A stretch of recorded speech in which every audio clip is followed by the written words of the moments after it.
after that PCC spokesperson and organizing secretary, and now present I am General Secretary Pradesh Congress Committee.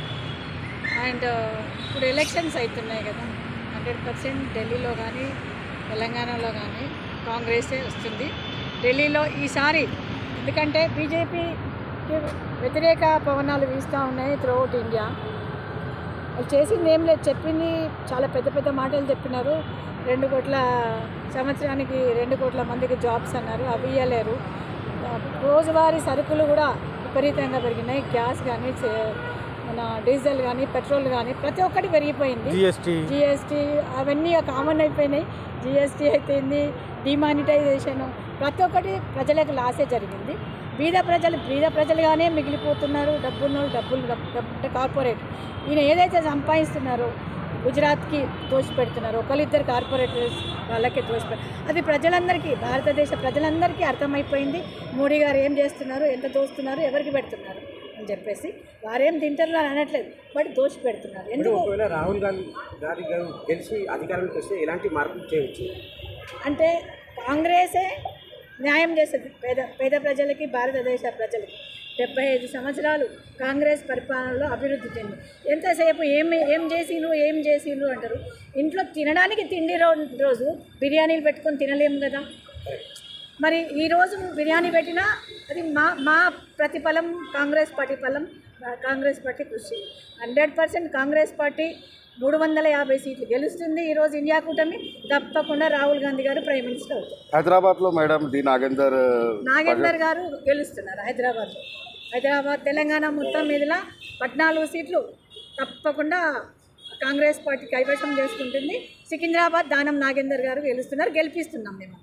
TRS Chandrashekar Rao చెప్తున్నారు BJP Congress ఒకటి team ఉంది, ఈరోజు నా బిడ్డ జైల్లో ఉంది.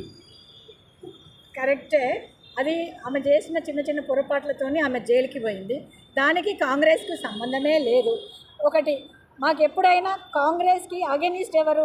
BJP national level. బీజేపీతో మేమెందుకు పొత్తు పెట్టుకుంటాం? కాంగ్రెస్ పార్టీ అది అన్యాయమా, అబద్ధాన్ని బట్టగాల్సి మీద వేయడం తప్ప. మీ క్యాన్వర్సింగ్ మీరు చేసుకోండి, మీరు చేసిన పనులు చెప్పుకుంటూ పోతే ఆటోమేటిక్గా ప్రజలలో ఆలోచన వస్తే గెలుపుతారు మీరు. అంతేగాని కాంగ్రెస్ మీద బట్టగాల్సి మీద పడడం అంత మంచిది.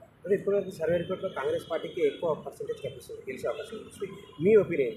100%. ఇప్పుడు అదే చెప్పాను కదా, త్రూఅవుట్ ఇండియా మొత్తంలో, దేశం మొత్తం, భారతదేశంలో కాంగ్రెస్ పవనాలు వీస్తున్నాయి. కాంగ్రెసే అధిక సీట్లు వచ్చి 350 సీట్లు వచ్చి తప్పకుండా గవర్నమెంట్ ఫామ్ చేస్తుంది ఇండియా. రీసెంట్లీ బీజేపీ పార్టీలు, బీఆర్ఎస్ పార్టీలు మన కాంగ్రెస్ పార్టీలో చేరడం జరిగింది. దీనికి కారణం ఏం కావాలి? అంటే ఇక్కడ మా పరిపాలన నచ్చింది, మా 6 గ్యారంటీస్ నచ్చినాయి కాబట్టి. ఒకవేళ ఇప్పుడు చేయలేదు ఫెయిల్ అయ్యింది గవర్నమెంట్ అంటున్నారు. మేము ఫెయిల్ కాలేదు, అక్కడ బడ్జెట్ లేదండి. బడ్జెట్ లేక అది చెప్పలేకపోతున్నారు. బడ్జెట్ లేదు కాబట్టి ఏ పని చేయలేకపోతున్నాం. కమిట్మెంట్ ఇచ్చి 6 మంత్స్ తర్వాత ఫుల్ఫిల్ చేయడం మా బాధ్యత. తప్పకుండా ఈ సెంట్రల్లో వస్తుంది, స్టేట్లో వస్తుంది. మా 100% ఫుల్ఫిల్ చేసే బాధ్యత సీఎం రేవంత్ రెడ్డి గారు తీసుకున్నారు. దేశానికి మంచి రోజులు వచ్చే అవకాశం ఉంది మన కాంగ్రెస్ పార్టీ ద్వారా. పూర్వ వైభవం వస్తుందండి కాంగ్రెస్ పార్టీ. మీ పేరు అది మళ్ళీ చెప్పండి.